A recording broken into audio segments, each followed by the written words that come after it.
Assalamualaikum warahmatullahi wabarakatuh. Kami dari kelompok 5.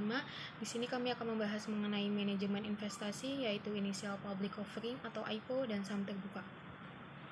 Kelompok 5 beranggotakan Dian Hartati, Faris Haikal, Fauzia Febridinita, Laika Putri, Rafif Aryansyah, dan Ricky Ferdinand. Pengertian IPO atau Initial Public Offering. Initial Public Offering sendiri dalam bahasa Indonesia yaitu penawaran umum perdana. Initial Public Offering merupakan suatu peristiwa penawaran saham yang dilakukan oleh perusahaan kepada masyarakat umum untuk pertama kalinya. Baik, untuk selanjutnya itu ada tujuan IPO itu dapat menjadi salah satu opsi bagi perusahaan untuk mendapatkan modal besar dan mendatangkan investor baru dengan melibatkan masyarakat umum. Modal yang sudah berhasil masuk digunakan oleh perusahaan untuk terus berkembang, mulai dari meningkatkan biaya operasional hingga membuka peluang bisnis baru. IPO juga biasa dilakukan oleh perusahaan saat kondisi pasar sedang kondusif dan perusahaan sedang mengalami pertumbuhan yang signifikan.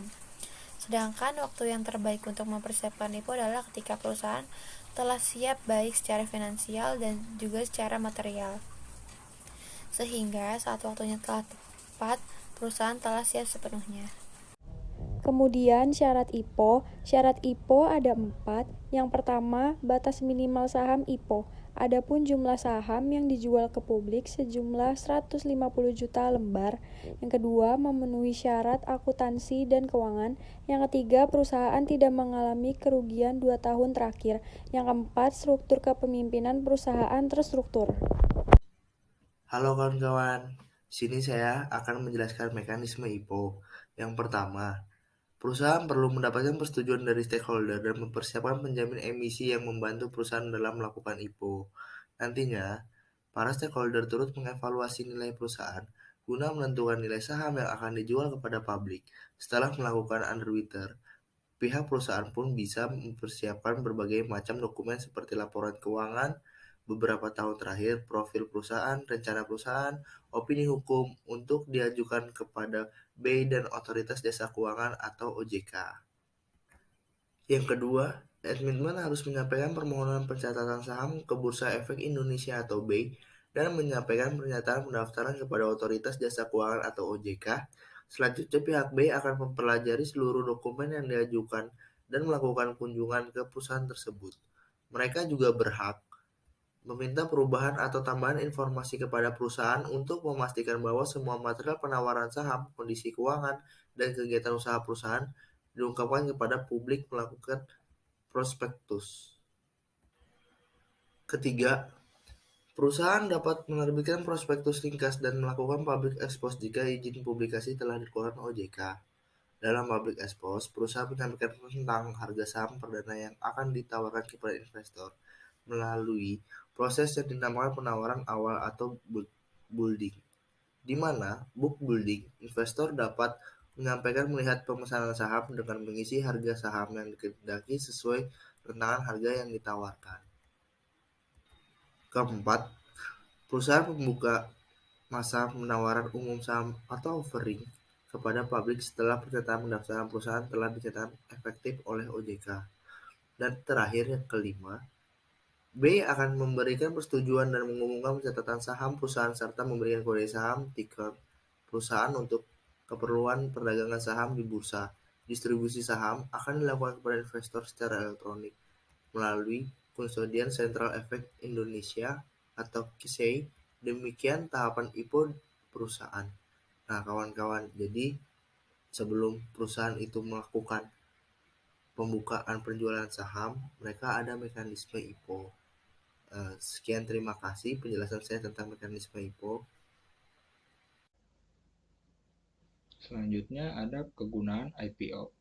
Yang pertama, memperoleh sumber pendanaan baru sebagai sarana pendanaan jangka panjang.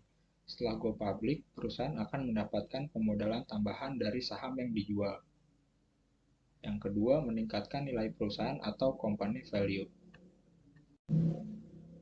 Dengan menjadi perusahaan publik yang sahamnya diperdagangkan di Bursa Efek Indonesia, setiap saat publik dapat memperoleh valuasi terhadap nilai perusahaan.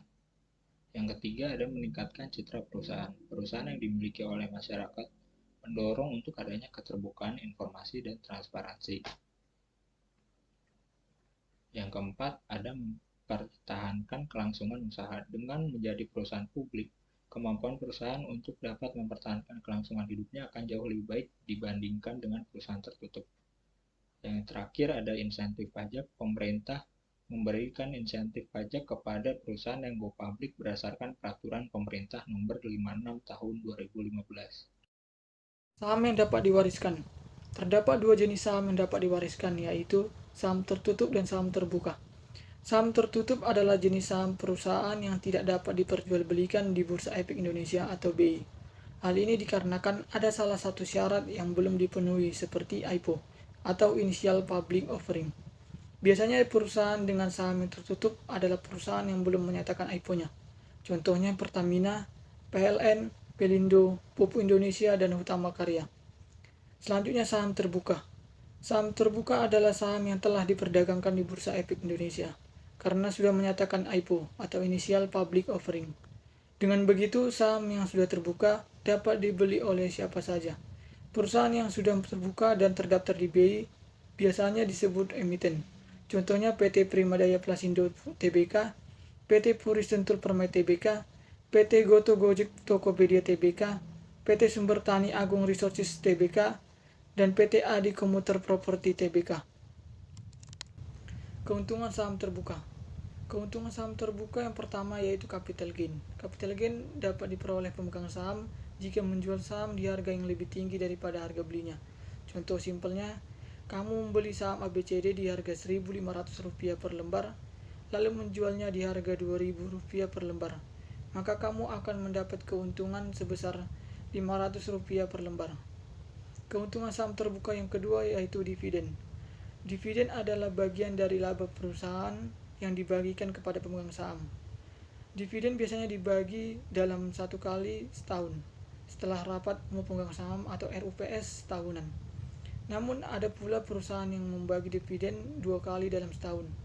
Dalam berinvestasi saham, seseorang bisa mendapat capital gain dan dividen secara sekaligus.